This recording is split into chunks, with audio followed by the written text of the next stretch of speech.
All right, Nelly. All This right. is you. You're French, obviously. I mean, yeah, I guess I am. I mean, I'm guessing after the end of this interview, you are both here are going to be buzzing with the South of France accent. But yeah, no, I mean, obviously, You're a designer. yeah, I'm a designer. I mean, I define myself as a designer of experiences. Yeah. Show us some experiences. So, I mean, but first off, do you know what I mean? No, I want to see it. I You're wanna like, see this it. is it. You just want to say. Okay. Yeah, I want to see So it what do we because do? I mean, what we do is really we like to sing in terms of. Are we doing the interview? yeah, This is yeah, happening. yeah, It's happening live. Yeah. Okay. Well, I mean, What is this? so basically, what we do is we like to think about extreme experience for members of the public to access, spaces that usually they wouldn't be able to access. So, Yeah. like, how can you experience having dark energy in your kitchen sink? How can you have how can you be in your bathroom and experience a sonic boom when you travel, a particle is traveling faster than the speed of light?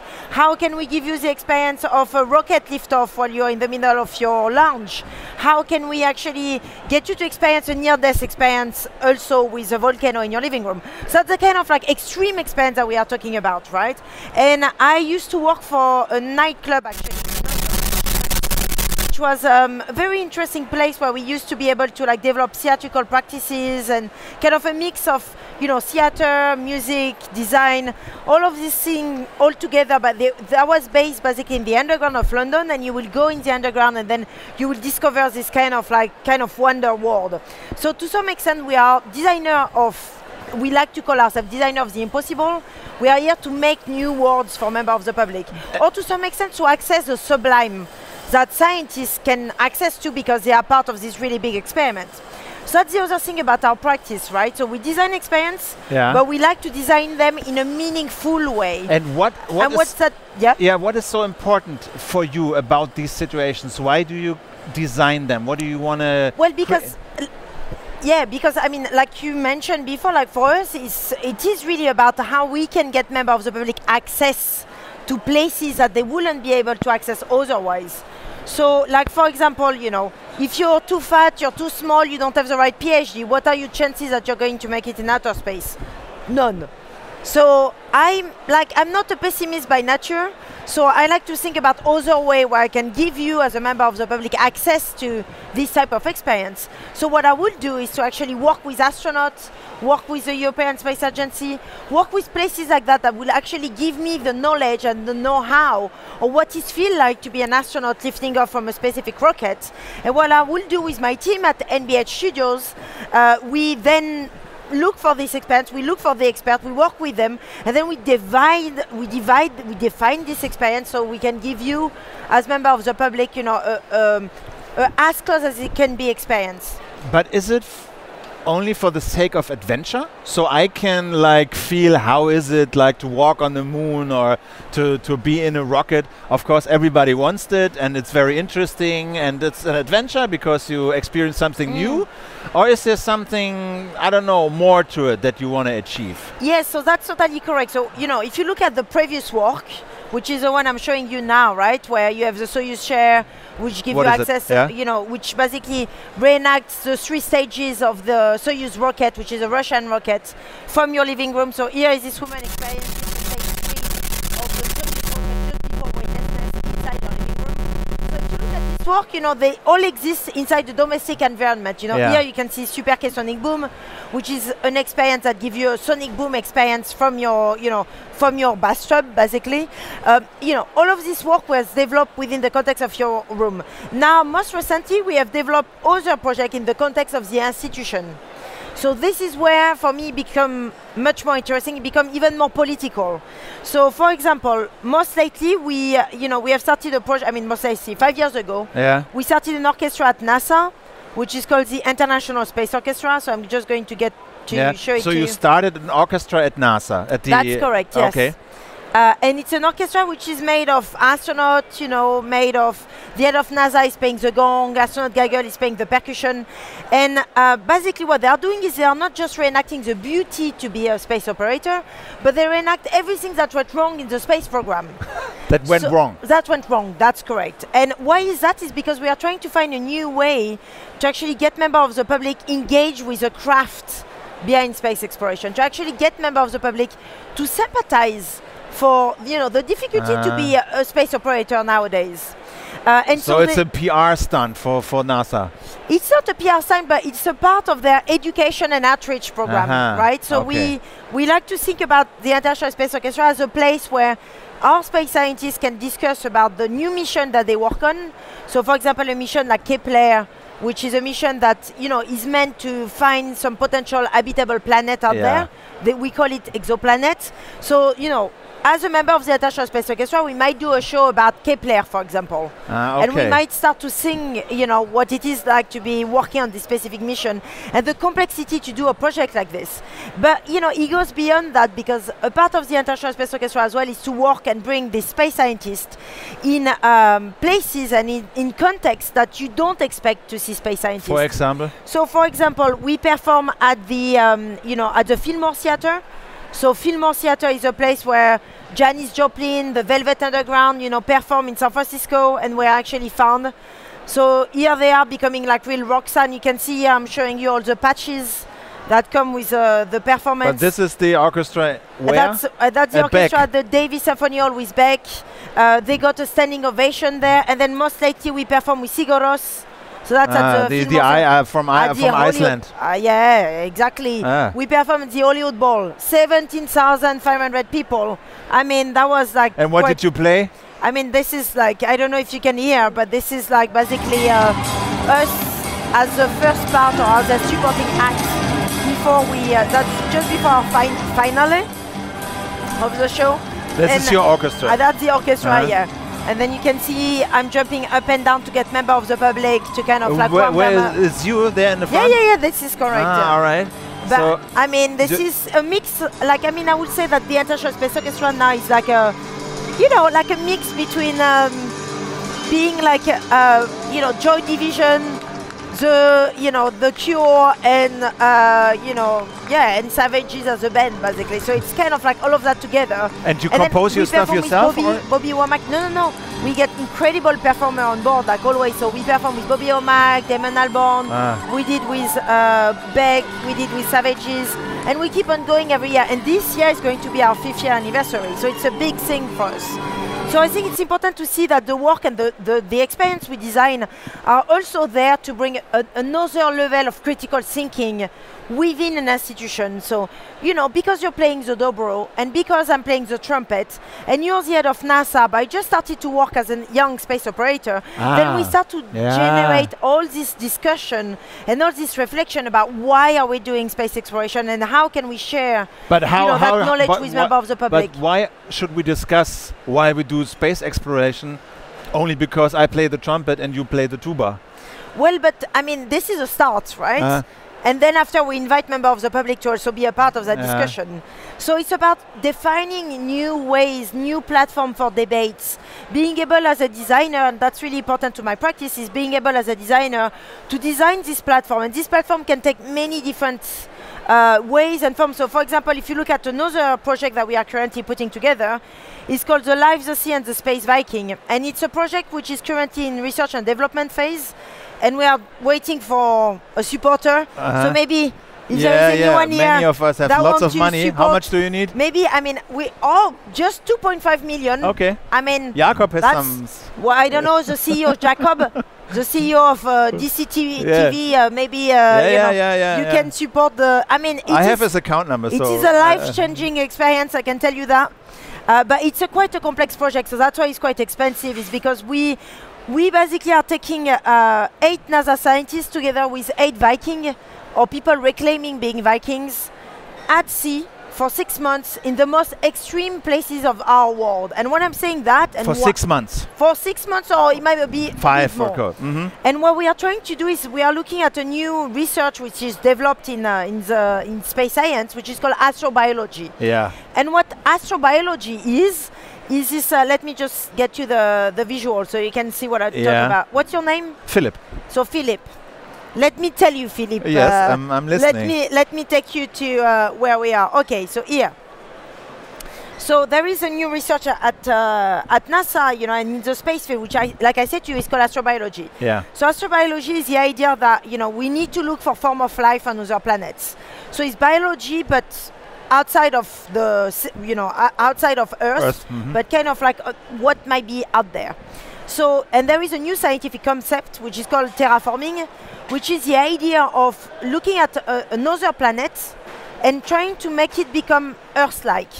So to actually like populate it with oxygen, populate it with vegetables and water and so on. So then eventually, in the next 1,000 years, we might send humanity down there. Now, all of these questions are being discussed behind closed door, right? Space Agency, they have scientists working on this. But my point is to say, what about us? What about members of the public? How can we get members of the public to actually be a part of what I think is a very important question? What form of life shall we send from our planet to populate this planet before we get there? Yeah. Which one? And on the basics of what shall we pick one form of life more than another? All right. And what you find on our Earth is that there is actually incredible places where we have found form of life, like for example, where we never thought that there will be life. So, you know, until for the past 10 years ago, we thought that life could only exist with oxygen, sugar, and light. Like that's, how you call it? I cannot, how you call it? I'm trying to find the word. Life. That's, yeah, that's how you make life, not chlorophyll. I cannot find the word, but anyway, the whole system to actually make life happen on this planet. Kohlenstoff auf Deutsch, auf Englisch, nobody knows. Richtung Ding Dung. Someone help us. But anyway. Kohlenstoff auf Deutsch? Auf Englisch? The phenomenon that allow for life to happen on this planet. Carbon. Well, no, but I mean carbon Oxygen. is necessary for sure. That's a good point. Yeah. But anyway, so you know, if you have oxygen, if you have light, and if you have sugar, we thought that we could. That's the only condition for which we could have a life. Actually, what we found is that in places like this, for example, in the dry valley of Antarctica, a scientist called Dale Anderson found some form of life, and they are ancient form of life. And even there is no light, even if it's really, really cold down there, we found that there is life. And someone like Penny Boston as well, who is like, you know, one of the directors of the NASA Astrobiology Institute, found that there is life in places like this as well, which are the Crystal Cave of Mexico. Yeah. And you keep on going, like Natalie Cabral, who is another incredible scientist at the SETI Institute, the Search for Extraterrestrial Intelligence Institute. She went in the lake Licancabur in Chile, which is one of the lakes at the highest altitude. And while you think that there wouldn't be any life, there is life as well there. So what we have tried to do with this project is to kind of put together a team of incredible scientists that are specialized in bacteria from all over the world, go to collect these bacteria and have a debate, an open debate at sea between the scientists and these Vikings. And these Vikings are, of course, there because the whole point of the TV series is to kind of like start to discuss this notion of space scientists becoming the Viking of tomorrow, to some extent. Because we are talking about sending form of life on other planets. Okay, exactly like to some extent. So it's kind of bringing that mythological partner into this whole story and kind of engage in conversation and discussion. And I guess quite a surrealistic project, really. And we started to shoot it, and you know, you have this incredible Ben Sigoros doing the music for it. And let me just show you an extract of what it is like. I mean, it's all a bit mad and wild, but it's only... of course. I mean, it's only, you know, it is in the research and development phase, but I give you an idea. So this is how this tour, this expedition should look like, right? I mean, this expedition, that's just a trailer for it. Okay. And then you can see it online as well on the spaceviking.org. Oh, there's a Viking? Yeah, I mean, it's basically some, you know, we went at sea already. It's a pitch for raising the money. That's correct. I'm giving you that pitch. Okay. Philip, now I'm give getting us a batschish so we can do the project. Yeah, I talked to my boss. We are all ready to go, but you know. Okay. And what kind of boat do you need? I mean, what do you envision there? A wooden boat or a container boat? Or this is normal. It's not normal, but nothing is normal here. It's like I have just twisted your. No. Sorry. It's like you try to make me. You put me like a headset, like a. Like I say, Britney Spears. Now? Yeah, Does it feel better? It's much better. Much better. Good. So what kind of Am I boat do allowed you to envision? drink or- Yes, you are allowed. What kind of boat do you envision there? Like a wooden Viking boat or? Okay, so I mean, I can show you the initial pitch. You know, I went to pitch it to Swarovski, so you can see all of the pitched project. it to Swarovski? Yeah, Swarovski is a crystal company. Yeah, I know. because initially I wanted the boat to be like a sort of a, you know, the shining light at sea. Okay. So like we will have all this red crystal all over. And And what you did they cannot say? miss that boat, and everybody can see us Fantastic arrive. idea. And what did they say? I mean, they never got back to me. I mean, that's Okay. we did this way. So They- it's they- a shame. It's a shame, but I'm They still don't know working on nothing, it. that's why. I'm still working on it. I mean, this is the other part about us. You can't say no to us. Because if you say no to us, then you get the hammering technique. I can't tell you that much. If I was Swarovski, I'd given you the money. I mean, and you know, it's a modern Noah Ark, really. It's like, and this is a rendering for it. You know how we were thinking about but doing you have it. a sail. You don't want a motor. You want it to be a sailing boat. Okay, yeah? so here is a very interesting part. So Jaguar, you know Jaguar, the yeah, company. the motor company. Yeah, so Jaguar actually is willing to support us with like two engine from the actual Jaguar, like, you know, the old model of the okay. Jaguar.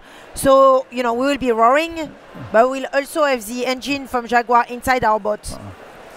So, you know, we are all ready to go. I see but I see we it's need a- developing. Okay, It's definitely good. is. But And then, most lately I went in South Africa for a talk series called Design in Daba. And I had the opportunity to then go in a platinum mine to look for the worms of hell. So the worms of hell are other bacteria as well that we are looking for. and I mean, we have to talk about And one so is it project. the Which do you want to show the film? deepest mine I mean in the that's world? that's deepest me platinum going mine. inside one Did of you get the platinum mine as a gift when you okay. walk to in look the for platinum these mine? worms of hell, these bacteria that we are trying to And did you collect. find them? Yeah, I collect them back and I brought them back in the UK. The worms of hell. Were you allowed to do that? That, you know. You didn't tell anybody. That I just stick them into my suitcase, you know. Okay. But I mean, they're not dangerous. How do bacteria. they look like? Will we see them? No, it's microscopic. Okay. So you see, this is How deep is it there? And that's -2 kilometer underground. yeah, the South Africa, they have very deep mines. Yeah. I mean, this one was like These actually- are the worms? we were. Well, they are microscopic, so you cannot see them, but they okay. are like we just collected a bit And of why it. did you want to collect them? Well, because one of the scientists we work with, Professor Tully Sonsot, found that you don't expect to find form of life there. Like we found the deepest form of life basically that we have ever found Okay. on So this site. we have to talk about one last project, which is the University of the Underground. Oh yeah, where you most want to important. teach. Huh? This is the most important, yeah. And as far as I understand it, you want to teach students the techniques you deploy and invented. That's correct. So everybody, is it already existing? Can I like be your student? Yeah, I mean, Can I enroll you could already? have, but unfortunately we have already selected our Really? 17 students. Yeah, 17. it was last week actually. We went through the whole process, so we had more than 200 applications, which All is right. fantastic. And where does From it take 40 place? different nationality, which is And- the other fantastic part of it. And where does it take It place? takes place in Amsterdam and in London. So we have two venues which are, our partners. The Mercantile, which is a nightclub in Amsterdam, and Village Underground, which is also a nightclub but based in London. And we are based down below. So we're actually based really in the underground of these nightclubs. Okay. And we are in partnership with basically a university called the Sandberg Institute, Yeah. which is based in Amsterdam, and they provide us with a degree, and we basically develop the curriculum around the notion of social dreaming, social action, institution, and the design of experiences. And what would I have to do to get in like a master's in In the at the SID university creating? of Yeah. Well, I mean, I guess you have to be, very open to all of these different disciplines, because for us, if you want to design experiences, you need to be not an expert, but you need to be interested in working with musicians. You need to be interested in working with social scientists, politicians, film practices, theatrical practices, design practices. So all of these different practices in order to then work within an institution and develop ways to actually get this institution to reflect on why they are doing their work, how they are communicating back to the public. So for example, one of our students in their second year project, because it's a 2-year MA, Okay. full-time, Yeah. in their second year project, they might decide to work with the Fox Studios. You know, Fox who make films every year Yeah. at Hollywood. So maybe one of our students might decide to infiltrate the Hollywood culture and might decide to actually get to a point where they will be decision maker in that context and modify the way that narrative have been developed and designed at Hollywood. So the way we think about our practice, our teaching practice, is to think in terms of like we are the rats of the city. We get our students to understand what it is like to be down below, in the underground, and in the underground culture, you know, and really learn everything about it and develop counterculture and kind of work with this element of sociology and kind of make their rise all the way from down below all the way to the top. And that's also the way that we think about social change. We think about it as a bottom-up approach, so our student can start as becoming the rats of the city and go all the way to become president. You asked me to promote your book. My book? You asked me to say that people can buy books at your place, don't you? Ah, yes, this is correct. Yeah. I thought you meant like, am I writing a book? No, Not yet. you, of course, I'm sure you will write a book one day. But you had a URL, and what kind of books do we buy there? Okay, let me show you. So you can see all about our books here. It's at the, that's one of our students actually applying for the university, which is quite incredible. This is his application? This is his application here. Okay, good. I mean, that was pretty incredible. Okay, he's a student now? Well, it might well be. I cannot really announce it yet. But it might well. Okay, he doesn't know yet? He doesn't know. So, do you like it? I mean, what do you like about it? Well, it was pretty multidisciplinary, let's put it this way. Okay. But then right now you can donate to the university because it's very important to know that we offer... donate? So okay, we I are was tuition misunderstanding. free. No, but we are tuition free, right? We offer, like, we want our students to actually have access to postgraduate studies without paying for it. And that's quite important to us in our culture. So we have developed a foundation and we are opening a charity in the next 2 weeks. So if you want to donate to the charity as well, like come back on the website in the next 2 weeks because it will be open. And when do you sleep? And then you can also donate us books. And what kind of books do you need? Well, it's all on our Amazon wish lists. Like all the books we want for the university. And they will be open to members of the public as well. We will organize book club. So please do donate us books because we really need books, but we also need support for our students. So if any of you want to donate to the live events that we are going to put together, the development as well of this network of creative soldier, it's important to say that what we wanted to do is to develop that network. So we are basically in every single underground of the urban spaces all over the world, kind of working a way to infiltrate power structure and get all of our students to be at very high level of decision-making processes.